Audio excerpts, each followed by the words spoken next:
You're so gloomy, we don't need you.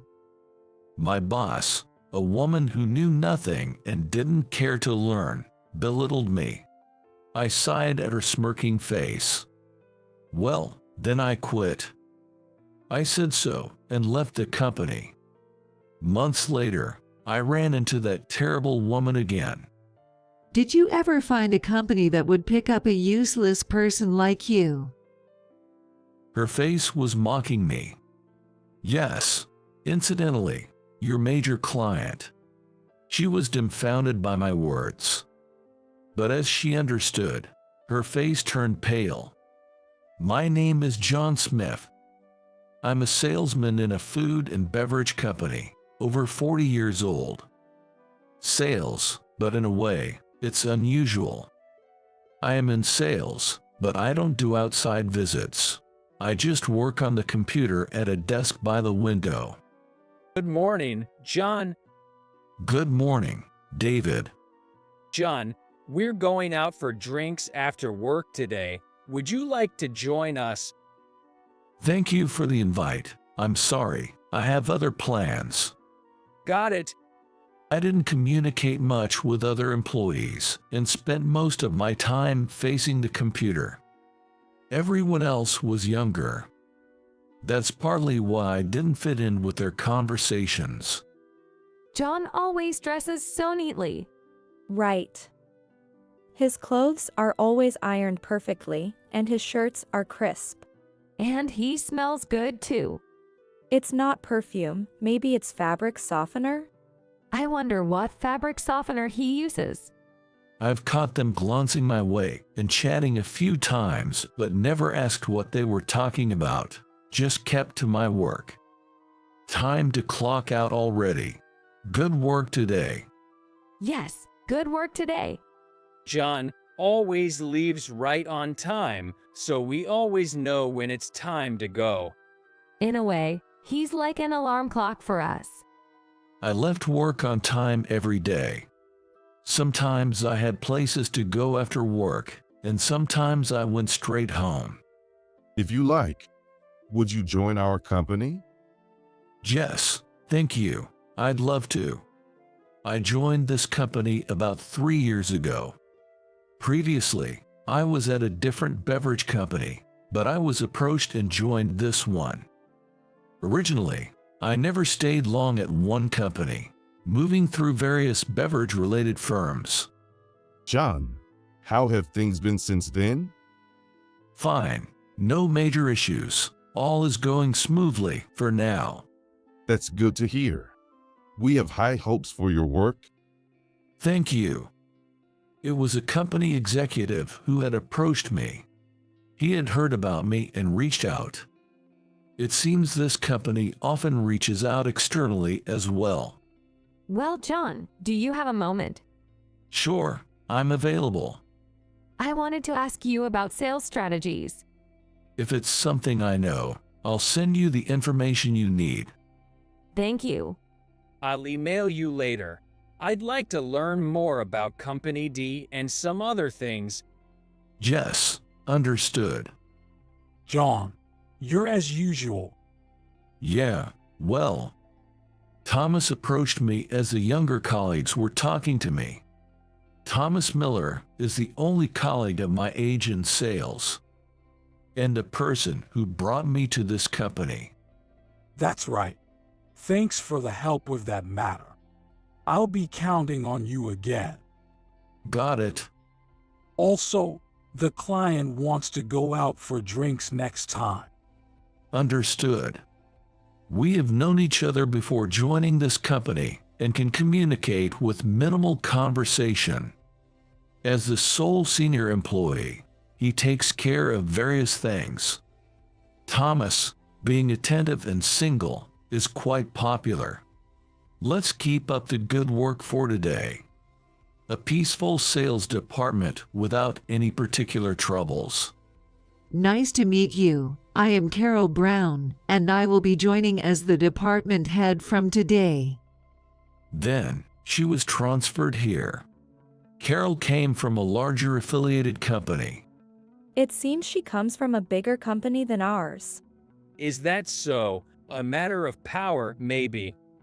Who knows? Well, she's our boss now, so hopefully, we can work well together. I sighed internally while looking at Carol.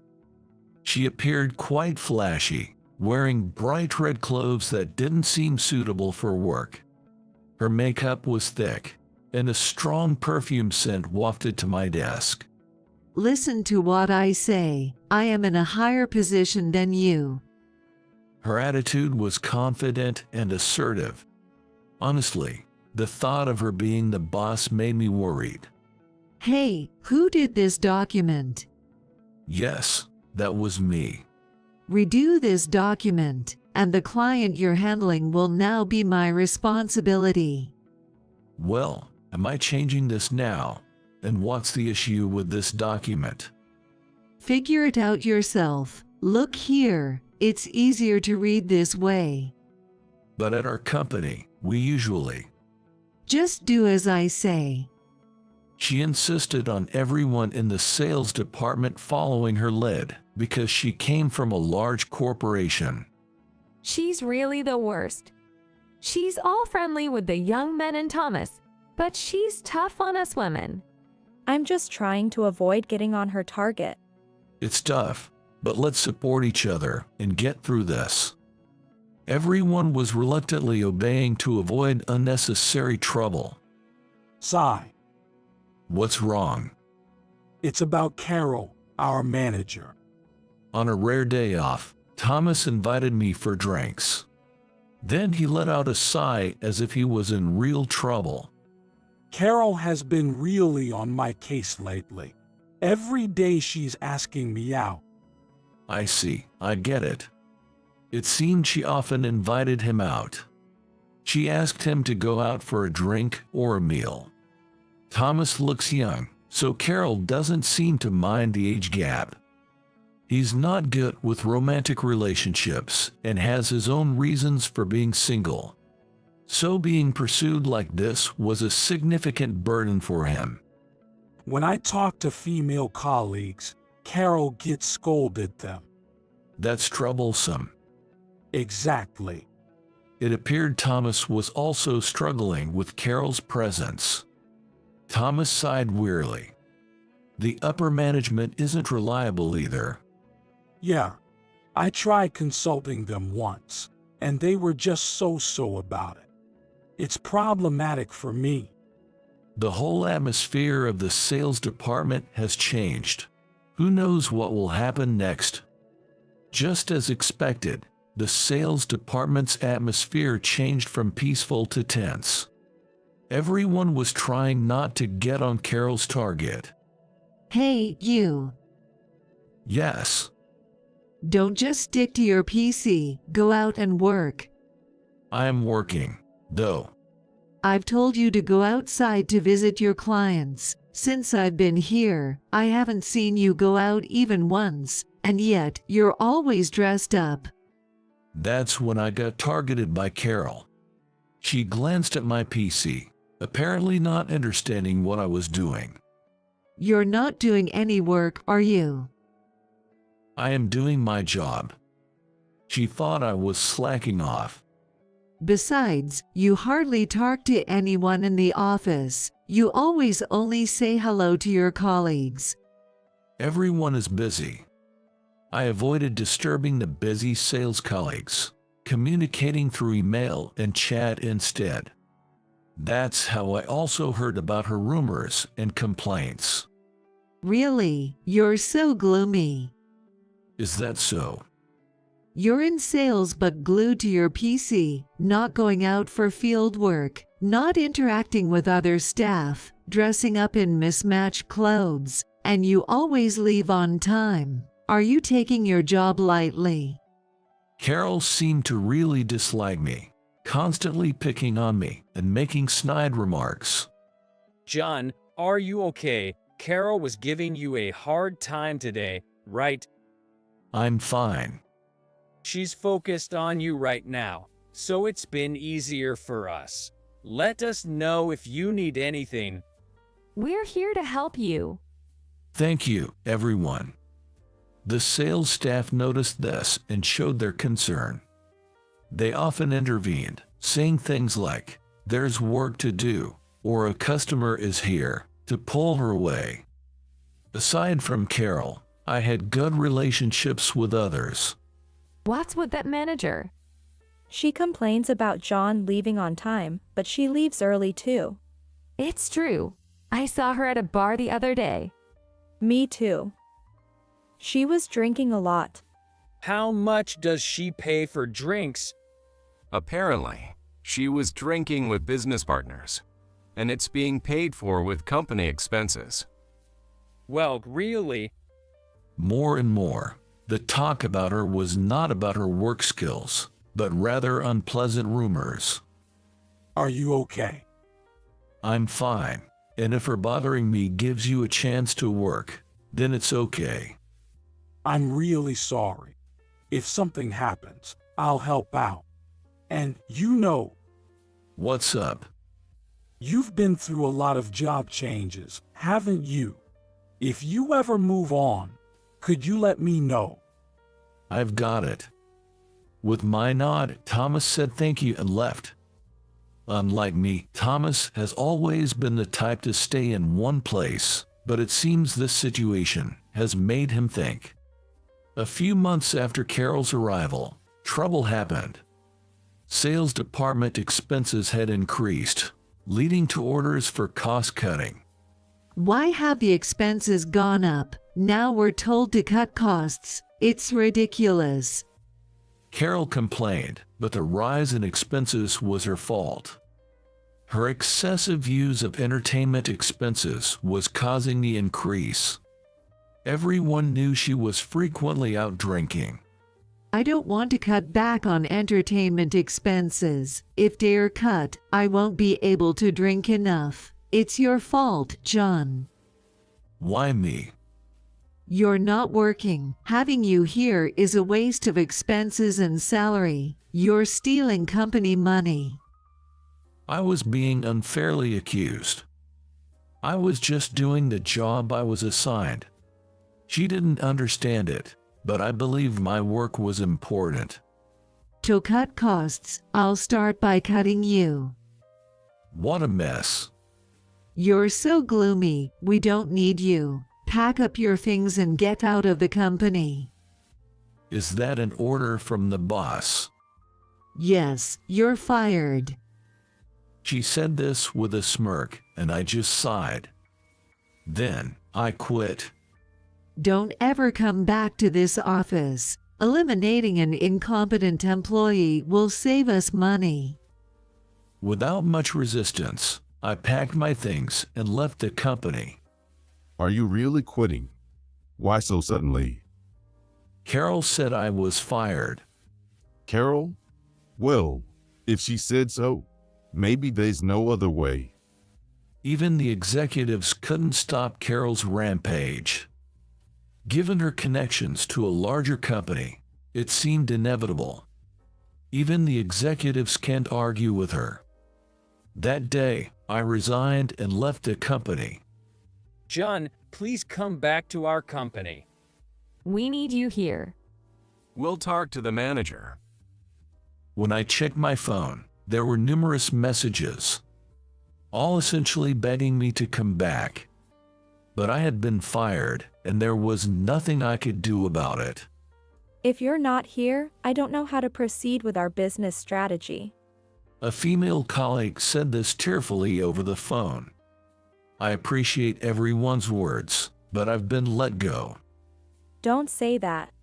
As much as I felt for my trusting colleagues, I already had my sights set on another company. So I kept my decision and said goodbye to my colleagues. Well then. John, are you okay? Jess, actually, I was about to contact you. After reaching out to a certain company, I immediately got a call from Thomas. He had been out on sales visits and was unaware of the recent events. I heard from everyone. Are you really quitting? Jay, that's right. Do you have the next company lined up? Yes, fortunately. John, we've known each other since the previous job, but I have a favor to ask. I know. I've already talked about you, Thomas. Thank you so much. I really appreciate it. I got it. A few months after leaving that company. It's about time. I was at a high-end restaurant for a business meeting. Honestly, the person I was meeting today was a bit complicated for me. And as I waited at the entrance, Wait, can't you? long time no see, Carol Brown appeared. Seeing me, Carol smirked. Oh look, it's the gloomy window seat guy. She spoke in a condescending tone, still smirking. What are you doing here? Surely not eating, right? You couldn't possibly afford a meal here, could you? She mocked further. Did you ever find a company that would pick up a useless person like you? She continued to belittle me, obviously unaware of my situation. Well, actually, It can't be anything important, right? I tried to explain, but Carol wouldn't listen. Continuing with her mocking laughter, she ranted on. What would a useless non-worker like you want at such a high-end restaurant? Are you part of the cleaning staff? It's just like you, trying to look cool. It doesn't suit you at all. I'm not part of the cleaning staff. I'm here for work today. Work, huh? That's a word for people who actually work hard, like me. Not for incompetents like you. Today, I came here as a sales manager for a business meeting. Not like you, who just sits at a computer. She was really talking a lot. Hey, sorry I'm late. As I grew tired of her endless chatter, I was approached. I've been waiting for you, Director Robert. It was Robert, the director from the major restaurant chain Bloom Dining. As I shook hands with Robert, Carol suddenly bowed her head. Director Robert, thank you very much for your precious time today. Seeing that it was Director Robert, Carol quickly started to butter him up, showing just how important the business meeting was to her company. Hi, Carol. Looking forward to working together. But really, if both of you had arrived earlier, you could have waited inside. Robert said to me with a friendly smile. What? John is involved in this business? Carol looked bewildered. No way, such a gloomy guy. She muttered under her breath, clearly flustered. Shall we go inside then? Yes. Yes, let's. Prompted by Robert, we proceeded into the restaurant. We were then guided to a private room. What's going on here? You don't have to rush, you'll understand soon. I whispered back to Carol, making sure Robert didn't hear. Once inside the private room and the attendant had left, I prepared my business card. It was time to clarify the earlier question. Here is my business card. What, really? Carol's eyes widened as she looked at the card. It says John Murphy, head of Bloom Food Research Department. You asked earlier if there was a place that would pick me up. Well, I was picked up by your major client. I said with a smile, and Carol's face turned increasingly pale. After leaving that company, I had contacted Robert. I had been acquainted with Robert for a while and had previously received an invitation from him. I'm glad you joined us, John. Thank you. I look forward to working with you. The pleasure is ours. We're grateful to have someone of your reputed talents join us. We'll be counting on you. Yes, I will do my best for the company. Thus, I joined Bloom Dining and took on the responsibilities entrusted to me, just like at the previous company. My work was recognized, leading to a smooth promotion to my current position as the head of the department. Is that really possible? Is something the matter? No, it's nothing. Carol shook her head with a pale face. She couldn't believe that I, whom she had deemed incompetent and fired, had become the head of a department in a major corporation. It can't be right. You were the incompetent, gloomy one. Carol was dumbfounded. What am I supposed to do now? The reality that her business negotiation partner was someone she had ridiculed and treated poorly, and the fact that her company was in a weaker position, seemed to overwhelm her. It was a complete reversal of our previous situation when she had fired me. Now it was time to see her skills in business. Well. How are things going regarding this matter? Well. Carol seemed unable to deliver her usual eloquent sales pitch.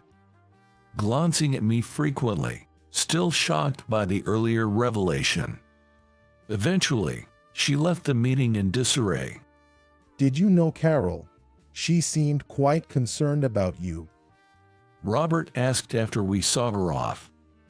Actually, she's the one who fired me from my previous job, calling me a gloomy incompetent. Really? I then shared the whole story of my previous job with Robert. What a rude person she is. Robert was indignant, as if it was a personal affront. Regarding this deal, I don't want to deal with such a disrespectful person in the future. Let's get someone else to handle it. Yes, let's proceed with the negotiations once the representative is changed. All right. I'll make sure to communicate that. Robert and I decided to request a change of representative from the previous company. Given our company's stronger position, it was likely that Carol would face some repercussions. John, you've got to hear this. Later on, a former colleague filled me in about Carol. At her company, the executives confronted her, saying, "What do you mean by changing the person in charge as a manager?" It turns out the sales staff, who had been enduring her tyranny, reported her past misdeeds to the executives, including the incident where she fired me. They told her, "We have refrained from reprimanding you because you're on secondment from an affiliate company, but this time, we will have to report back to your parent company." The look on Carol's face was ashen. Is that so? Thanks for letting me know. Not at all. I owe you, John. The former colleague was smiling, relieved at the turn of events. Some time later, I got a call from the executives of my former company. John, would you consider coming back to us? They were reconsidering my employment. Apparently, the work I did in the sales department was reevaluated. After I left, there was a noticeable decline in the department's performance, prompting an investigation.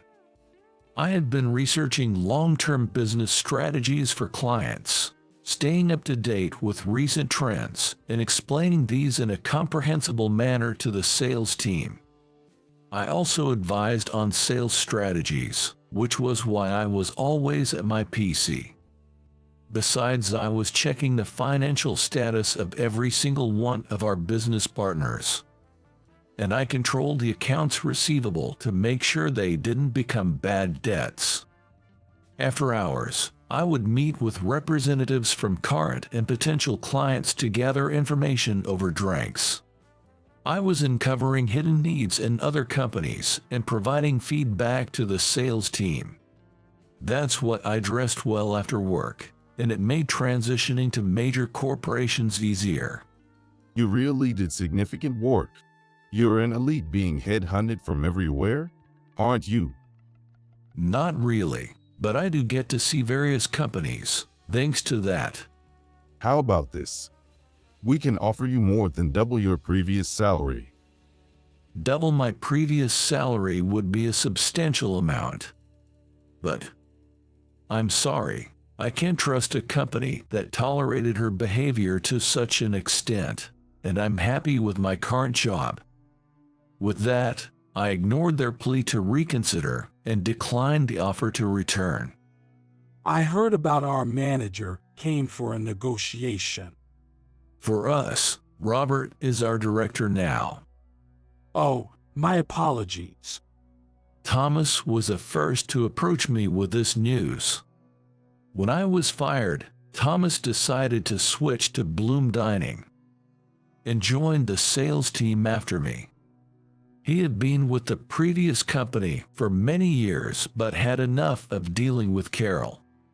He thought about moving to another company like I did if it meant the company's image was preserved over justice. Then I got fired, and that became the trigger for him to join Bloom Dining. Interestingly, Robert, upon hearing from me, was ready to hire Thomas on the spot, but the earnest Thomas went through a formal interview to join our team. Originally a talented salesman, Thomas now excels at Bloom Dining too. John, please listen. Well, calm down, Zoe. A female employee from my former department contacted me. The one who cried when she learned I had left. She still seems to admire me. I've been assigned the research tasks you used to handle. Can you teach me? Really? Taking over the tasks of a company I left is? Please. I really want to improve our sales. Despite my hesitation, I was moved by Zoe's earnestness and decided to teach her. So, this is how. I see, so that's how it works. Our relationship resembled that of a teacher and student due to our age difference. We're really like teacher and student. Yes, it would be something like this if I had a student.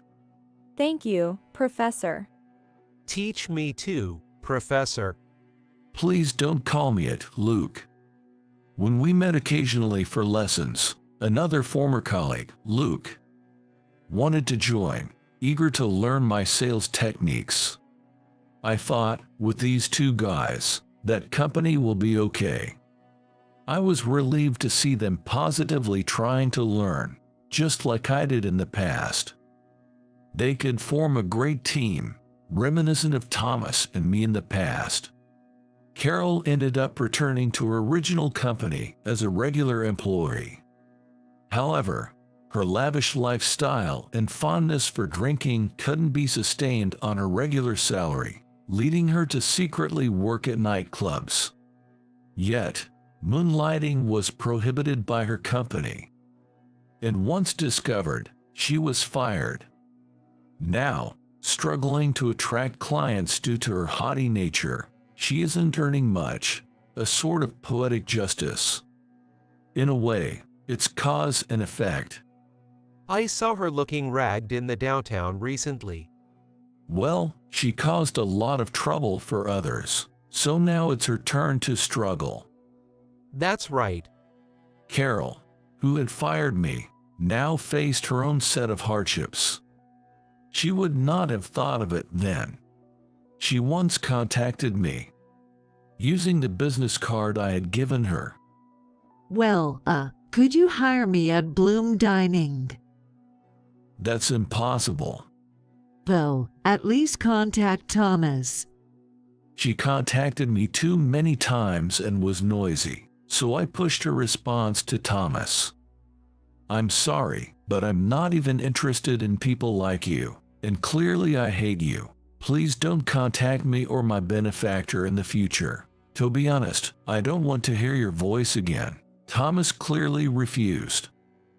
She apparently tried to contact Thomas after that, but Thomas himself contacted his lawyer. She was placed on a restraining order so she could no longer approach him. Being popular can be troublesome. I never wanted this popularity. Thomas and I had worked together at one of the companies during my job hopping days. He had been engaged, but remained single after his fiancée died in a car accident. Since then, he understood the nature of my work and began relying on me. Now, he's thriving as a skilled senior in sales. Meanwhile, I'm grateful to be able to utilize my skills at Bloom Dining, conducting research with a more generous budget than before at my previous company. Thanks to my efforts, Bloom Dining's default rate dramatically decreased, and we were able to grasp our clients' needs in more detail, leading to increased contract rates. It was definitely the right decision to headhunt you. You made a significant difference. I'm glad to be of service to the company. Everyone praised you. They said contracts became much easier to secure because you identified the needs so precisely. That's good to hear. I just did what I could.